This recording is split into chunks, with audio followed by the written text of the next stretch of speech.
என்னோட டே 3 of peak week எல்லாரையும் வாங்கன்னு வர வைக்கிறேன். இந்த பீக் வீக்கில் நான் ஜிம்முக்கு கொஞ்சம் சீக்கிரமாகவே போயிடுவேன். காலியான ஜிம்மில் அமைதியாக வானத்தை வேடிக்கை பார்த்துட்டு நின்றுடுவேன்.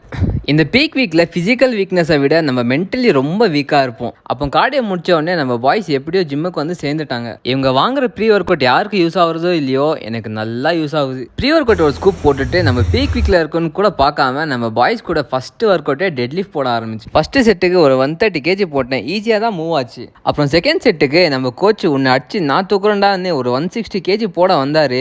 ஆனால் புஸ்வான மாதிரி புஷ்ன்னு ஆயிட்டாரு. அப்புறம் எப்படி தூக்கணும்னு பாருங்கன்னு சொல்லிட்டு மனசுக்குள்ளே எப்படியாச்சும் தூக்கியே தீரணும்னு ஒரு மைண்ட் செட்டோட வந்தேன். பெட்ரோல் காலியான வண்டி ஜர்க் அடிக்கிற மாதிரி ஜர்க் அடிச்சுட்டே தூக்கிட்டேன். பீக் வீக்கில் டெட் லிஃப்ட் போடுறதே பெரிய விஷயம். இதில் 160 kg தூக்குனேன். ஒரே பெருமையாக இருந்துச்சுப்பா. அப்புறம் பாய்ஸ் கூட சேர்ந்து பேக் அண்ட் பைசெப் ட்ரெயின் பண்ண ஆரம்பிச்சிட்டேன்.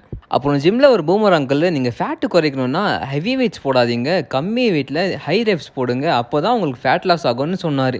இதை கேட்டுட்டு எங்களுக்கு ஒரே சிரிப்பாக தான் இருந்துச்சு. எங்கேருந்து இந்த மாதிரி நாலேஜ் எல்லாம் கொண்டு வராங்கன்னு தெரியல. அப்புறம் ஒர்க் அவுட் எல்லாம் முடிச்சு வீட்டுக்கு வந்து பிரேக்ஃபாஸ்ட்டில் ஹோல் எக்ஸ் 4, அப்புறமா ஃபைபருக்கு குக்கும்பர் எடுத்துட்டேன். அதே மாதிரி லஞ்சில் ஃபைபருக்கு வெஜ்ஜிஸும் அப்புறம் குட் ஃபேட்ஸுக்கு அவகாடோ வச்சு ஒரு ஜூஸ் போட்டு சாப்பிட்டேன். அப்புறம் நம்ம பாய்ஸு ஈவினிங் வாக்கிங் போகலான்னு கூப்பிட்டாங்க.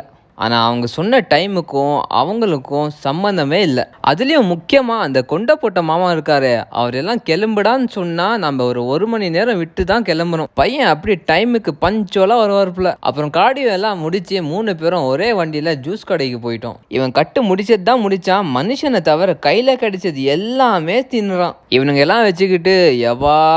சரி, இதே மாதிரி அடுத்த வீடியோவில் சந்திக்கலாம் நாளைக்கு.